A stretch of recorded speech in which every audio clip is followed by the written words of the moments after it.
BBA, BCA, BCom computer కోర్సులో 100% placement లభించే ఏకైక డిగ్రీ కాలేజ్ కూకట్పల్లిలోని ఐక్రియేట్ డిగ్రీ కాలేజ్. నమస్తే, వెల్కమ్ టు సుమన్ టీవీ.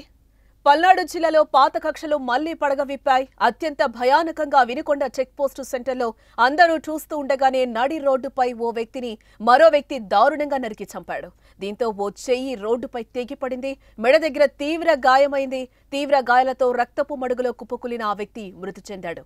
ఈ ఘటన వినుకొండలో జరగా ప్రస్తుతం రాష్ట్ర వ్యాప్తంగా తీవ్ర సంచలనంగా మారింది.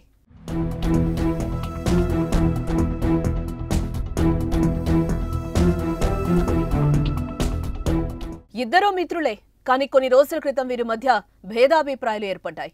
అవి కాస్త చినికి గాలివానలా తయారైనట్లుగా చివరకు అందరూ చూస్తూ ఉండగానే కత్తులతో నరుక్కునే వరకు వెళ్లింది. షేక్ రషీద్ ముండ్లమూరు బస్టాండ్ సమీపంలోని మద్యం దుకాణంలో నుంచి బయటకొస్తున్నాడు. అదే సమయంలో రషీద్ మిత్రుడు జిలాని కత్తితో దాడికి తెగబడ్డాడు. ఏం జరుగుతుందో తెలుసుకునే అంతలోపే కత్తితో వెంటనే జిలాని రషీద్ను నరకడం ప్రారంభించాడు.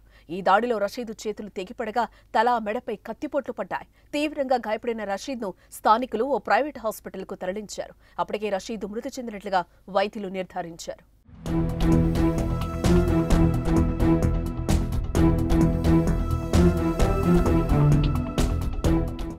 సమాచారం అందుకున్న పోలీసులు అక్కడికి చేరుకుని పరిశీలించారు. మృతదేహాన్ని పోస్టుమార్టం కోసం స్థానిక ప్రభుత్వ ఆసుపత్రికి తరలించడం జరిగింది. దర్యాప్తు కూడా చేపట్టారు పోలీసులు.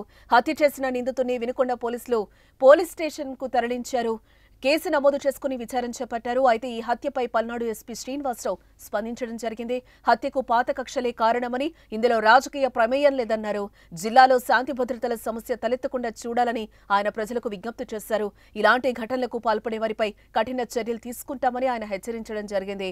ముందు జాగ్రత్త చర్యల్లో భాగంగా 144 సెక్షన్ విధించినట్లుగా వెల్లడించారు.